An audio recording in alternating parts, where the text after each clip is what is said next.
आप देख रहे हैं देश का पॉलिटिकल शो। समय है 12 से 2। वरिष्ठ पत्रकारों का पैनल लगातार यहां स्टूडियो में हमारे साथ बना हुआ है। अयोध्या में रामलला की प्राण प्रतिष्ठा के लिए महज 20 दिन बाकी रह गए। 22 जनवरी को अयोध्या में भव्य समारोह होने जा रहा है। इसकी और विराट बनाने के लिए बीजेपी आज अहम बैठक करने जा रही है। लेकिन राम मंदिर को लेकर बीजेपी जिस तरीके से सक्रिय है, उस पर विपक्ष के नेता सवाल उठा रहे हैं। जरा सुनिए पहले।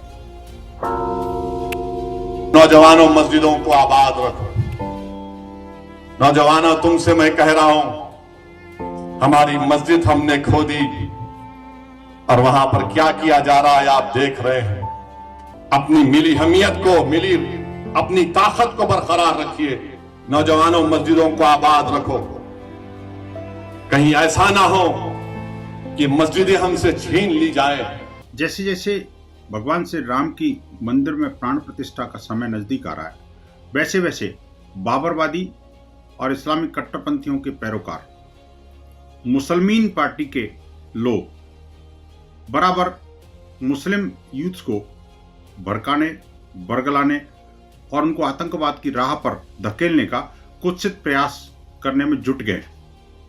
अभी जिस तरह से एक बैरिस्टर ने मुस्लिम यूथ को कहते हैं कि अपनी मस्जिदों को आबाद रखो, और भाई उनको निर्वाध करने का काम किसने किया?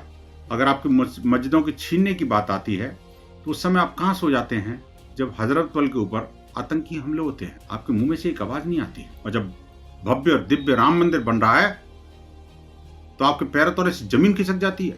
अधूरे मंदिर को अगर वहाँ स्थापना भगवान श्री राम जी की जाए तो ये बहुत बड़ा पाप होगा। ऐसे समय में इलेक्शन का स्टंट करना इनकी आदत है।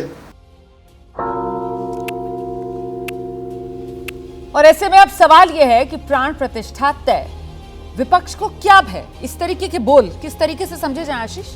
देखिए, ये तो जो ओवैसी साहब कह रहे थे वो उनका स्टेटेड पोजीशन है। ठीक है, बहुत लंबे समय से वो ये पोजीशन लिए हुए हैं कि भाई हमारी मस्जिद को गिराई गई और फिर वहाँ पर ये राम मंदिर का निर्माण हो रहा है। और अगर वो इस तरह की बातें नहीं करेंगे तो उनकी कंस्टिट्यूएंसी में उनको वोट मिलना बड़ा मुश्किल हो जाएगा। चुनावी राजनीति ये सबको समझते हैं। जो बात आप पहले कह रही थी, देखिए मैनिफेस्टो में शामिल था रोमाना बीजेपी को ये करना था, बट हमें ये समझना पड़ेगा कि आखिर 2024 की शुरुआत तक इस मामले को रोक करके क्यों रखा गया। मेरा ये मानना है कि विंडो देखती है बीजेपी, विंडो उनकी शीर्ष नेतृत्व देखता है, और जहां पर ये गुंजाइश नजर आती है वहां पर they play it big. Like Karnataka में हमने देखा, जब बजरंगबली वाला मुद्दा सामने आया तो प्रधानमंत्री ने कोई कोर कसर नहीं छोड़ी थी इसको हाईएस्ट लेवल पे और बार बार उठाने की। मुझे लगता है कि लोकसभा चुनाव में ये एक बड़ा डोमिनेंट मुद्दा रहने वाला है, जिसको कैसे विपक्ष काउंटर करेगा वो देखना बड़ा दिलचस्प होगा।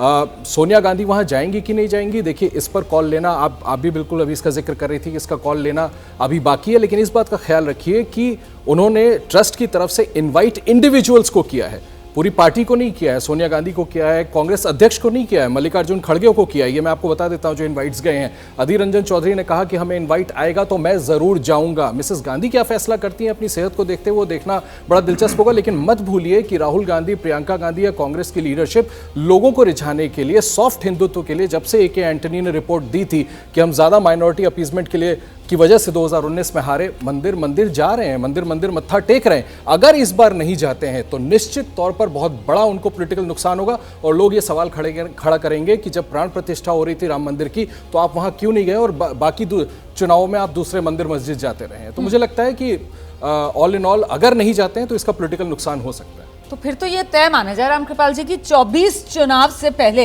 या 24 के चुनावी माहौल में, भले ही उस तारीख को जब प्राण प्रतिष्ठा हो रही है तब कितने लोगों के पास न्योता जाता है, कितने जाते हैं मंदिर, लेकिन इसके बाद 24 चुनाव से पहले सभी नेताओं को देख लेंगे हम सिलसिलेवार तरीके से रामलला के दर्शन करने जाने के लिए।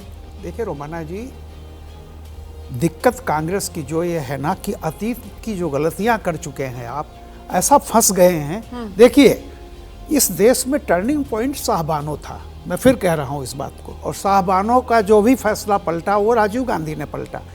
उसके बाद जब उनको लगा कि कुछ गड़बड़ हो गई है और उनको समझाया गया, वो बेचारे नॉन पॉलिटिकल आदमी थे Rajiv Gandhi, he was a political, उनको समझाया गया तो उन्होंने क्या किया, ताला खुलवाया, शिलान्यास करवाया, मंदिर वहीं बनाएंगे, बाकायदा तिवारी जी और बूटा सिंह को एक केंद्र से भेज करके वहाँ कराया गया। और 89 की पहली इलेक्शन की सभा में राजीव गांधी ने अयोध्या में जाके कहा कि हम राम राज लाएंगे। हाँ जी। तब इनको लगा कि हिंदू हमारे साथ आ जाएंगे और हम हो जाएगा। नतीजा क्या हुआ? गड़बड़ हो गया। कांग्रेस अगर निजी तौर पर चाहे वो कितना भी कह लें मंदिर चले जाएं, लेकिन कांग्रेस को जिस तरह से माइनॉरिटी उसके साथ आई है कर्नाटक में, तेलंगाना में, वो ये मान के आई है कि यह बीजेपी को अच्छी तरह ये जवाब देगा। और याद कीजिए केरल की इनके पार्टनर ने मुस्लिम लीग इनको वार्निंग दी है कि आप मंदिर में नहीं जाएंगे और सीताराम येचुरी की तरह घोषणा कीजिए। तो मेरा मानना यह है कि देखिए, दुविधा में दो गए माया मिली राम, ये कांग्रेस को डिसाइड करना है आपने अभी कि जो वो क्या चाहने कहना वाला चाहते जिक्र हैं। किया, और उससे पहले आप ही बता रहे थे कैसे इस देश में फिलहाल आबादी 60% जो 40 साल से कम उम्र की है। तो कुल मिलाकर वो इतना पुराना बैगेज, वहां से क्या अभी कांग्रेस के पास मौका है कोर्स करेक्शन करने का, या फिर सारी की सारी दिक्कत उसी दुविधा की है कि कांग्रेस स्टैंड ही नहीं ले पा रही है, वो समझ ही नहीं पा रही है करना क्या है? और वही ना कि वक्त तो निकलता जा रहा है लगातार। देखिए, मैं तो बहुत पहले से मानता रहा हूं कि ये राम मंदिर में भारतीय जनता पार्टी और राष्ट्रीय स्वयंसेवक संघ की जो भागीदारी है और उनकी जो कामयाबी है, वो कामयाबी कांग्रेस की राजनीति का संचित परिणाम है। और इसको बहुत बड़े बड़े विद्वानों ने काफ़ी विश्लेषण करके लिखा है, रजनी कोठारी से लेकर मैं लाइन लगा, विदेशी विद्वानों ने किताबें लिखी हैं इसके ऊपर कि अगर वो राजनीति नहीं होती तो यहाँ ये नौबत नहीं आती। ये बिल्कुल स्पष्ट है। दूसरी बात में नाना पटोले ने जो कहा था वो बात बहुत ज्यादा सोशल मीडिया पर चल रही है कि मंदिर अधूरा है, अपमान कर रहे हैं आप। अपमान कर रहे हैं, ये वैष्णव परंपरा के मुताबिक नहीं है, ये सनातन परंपरा के मुताबिक नहीं है। देखिए, धार्मिक और आध्यात्मिक दृष्टिकोण से या कर्मकांडी दृष्टिकोण से आप इसको देखेंगे तब ये सब बातें कहते हैं, लेकिन ये एक राजनीतिक परियोजना है। हाँ। इन पॉलिटिशियंस ने राजनीतिक आंदोलन चला के मंदिर बनाने के मुद्दे को इस यहाँ तक उठाया है। तो इस लिहाज से नरेंद्र मोदी जा रहे हैं, एक राजनेता जा रहा है उसकी प्राण प्रतिष्ठा करने के लिए, उसमें धार्मिक और कर्मकांडी एंगल निकालेंगे तो उस पर इस वक्त कोई विश्वास नहीं करेगा।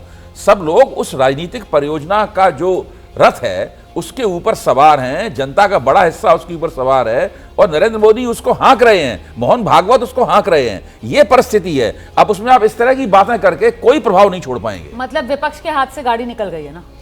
निश्चित तौर पर विपक्ष के हाथ से गाड़ी तो पहले ही निकल चुकी है, लेकिन हाँ। बीच बीच में उसे पकड़ने का अवसर मिला है। उसके बाद भी विपक्ष उस गाड़ी में बैठना नहीं चाहता, क्योंकि वो डर रहा है। उसको डर ये लग रहा है कि इस गाड़ी में हम बैठेंगे, जो नीचे सवारी खड़ी हुई है कहीं वो भी हमसे विमुख ना हो जाए, जो बचा कुचा है वो भी ना बचा कुचा।